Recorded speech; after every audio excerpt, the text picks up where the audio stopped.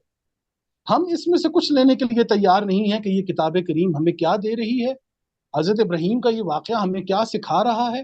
آپ یہ دیکھیے پرندوں کا انتخاب، کہ یعنی بچھڑنے کے لیے اسے پورا آسمان اس کا منتظر ہے، لیکن ایک آپ کی محبت ہے، ایک آپ کا احساس ہے کہ وہ اسے اڑنے نہیں دے، اسے اڑنے نہیں دے. تو ایک مومن کی زندگی، ایک رجال کی زندگی، ایک مسلمان کی زندگی اتنی خوبصورت ہوتی ہے کہ اسی قرآن میں سے ہمیں ابراہیم کی صدا بھی آ رہی ہے، اسی قرآن میں سے عیسیٰ علیہ السلام کی صدا آ رہی ہے، اسی قرآن میں سے ہمیں موسیٰ علیہ السلام کی صدا آتی ہے، اسی قرآن سے محمد صلی اللہ علیہ وسلم کی صدائیں بلند ہوتی ہیں. لیکن افسوس کہ آج ہم لوٹنے کے لیے تیار ہیں. وہ جو ہم پر محنت ہوئی، صدیوں سے ہم پر جو محنت ہوئی ہے، اور صدیوں سے جو اللہ کریم نے اپنے انبیاء اور رسولوں اور کتابوں کے ذریعے جو ہم پر محنت کی ہے، آج جب ہم مختلف جز کے اندر بٹے ہیں تو اب بھی ہم اپنے مرکز سے کٹ چکے ہیں، ہم واپس لوٹ نہیں رہے. تو قرآن کریم نے ابراہیم علیہ السلام کی ذات کو مرکز بنا کر، آپ مکہ کے اندر جب جاتے ہیں تو آپ مقام ابراہیم پر جاتے ہیں، آپ وہاں پر ان کے قواعد کو دیکھتے ہیں تو پتہ چلا کہ ابراہیم علیہ السلام کی ذات کو ایک مرکزی حیثیت حاصل ہے قرآن کریم کے اندر بھی اور کردار کے حوالے سے. لیکن آج ہمارا مرکز ہمیں پکار رہا ہے اور کوئی پرندہ واپس آنے کے لیے تیار ہے. اور مزے کی بات یہ ہے کہ ہر پرندہ جو ہے وہ اس احساس، ان آیات، ان روایات، ان احادیث سے لبریز ہے کہ جو اللہ اور اللہ کے رسول نے اسے عطا کی. یعنی کہ کتاب، آیات، صحیح روایات، یہ تمام تر چیزیں حاصل ہونے کے باوجود بھی ہم نے صرف اپنی ہٹ دھرمی سے مختلف فرقوں میں اپنے آپ کو بانٹا، ہم ایک دوسرے سے کٹ گئے، ہم نے ایک دوسرے کے عقائد کے ساتھ گفتگو کی، ہم نے فوائد پر بات نہیں کی، ہم نے نفوس پر محنت نہیں کی، ہم نفاذ کی طرف چل پڑے. ہمیں قرآن کریم کے مسائل دکھائی دیے، ہمیں قرآن کریم کے وسائل دکھائی نہیں دیے. تو جناب آپ تمام احباب سے یہ درخواست ہے کہ اس آیت کو بار بار پڑھیے، اس آیت کو بار بار سمجھیے، قرآن کریم کی اس محبت، اس شان اور اس شوقت کو محسوس کیجیے، اللہ کی محبت کو محسوس کیجیے کہ جس طرح ابراہیم علیہ السلام نے مردہ دلوں کے اندر اپنی محبت پیدا کر لی ہے، تو کیا وہ رب کریم آپ کے مردہ دل کے اندر کی محبت پیدا نہیں کر سکتا؟ ہم بھی تو آج ایک موتا کی زندگی گزار رہے ہیں، ہم بھی تو کوئی زندہ لوگوں میں یا زندہ قوموں میں ہمارا کوئی شمار نہیں. تو اللہ کریم تو بار بار یہ پکار رہا ہے کہ یہ کتاب ہے جو تمہیں زندگی دینے آئی ہے، یہ نبی ہے کریم، نبی کریم صلی اللہ علیہ وآلہ وسلم کہ جو آپ کو زندگی دینے آئے ہیں. تو میں نے عرض کیا کہ ایک حی القیوم، ایک زندہ خدا کو، ایک زندہ رب کو، ایک زندہ اللہ کو ہم تحفے میں سوائے زندگی کی اور کچھ نہیں دے سکتے. تو جناب یہ آیت، اس آیت کو پڑھیے، بار بار پڑھیے. ہم نے کوشش کی ہے کہ اس خوبصورتی کو، اور وہ جو سوال تھا ربی ارینی کیف تحیی الموتا، اس کیفیت کو ہم نے بتایا کہ کیفیت جو ہوتی ہے وہ غیر مادی ہوتی ہے، اس کا تعلق احساس اور معنویت سے ہوتا ہے. یہاں پر ابراہیم علیہ السلام کو معنویت اور فہم کے ذریعے، اور آپ یہ دیکھیے پورے مکالمے کے ذریعے ابراہیم علیہ السلام کو بتا دیا گیا ہے کہ موت کے اندر زندگی کیسے پیدا ہوتی ہے. تو میری طرف سے جی آج کا یہ پروگرام یہاں پر ہے، انشاءاللہ تعالیٰ آگے پھر ہم اس پر گفتگو کریں گے. اللہ کریم آپ سب کے دل پر تسکین قرآن نازل فرمائے، اللہ کریم آپ سب کے دل پر محبت محمد صلی اللہ علیہ وآلہ وسلم نازل فرمائے. آمین یا رب العالمین. السلام علیکم.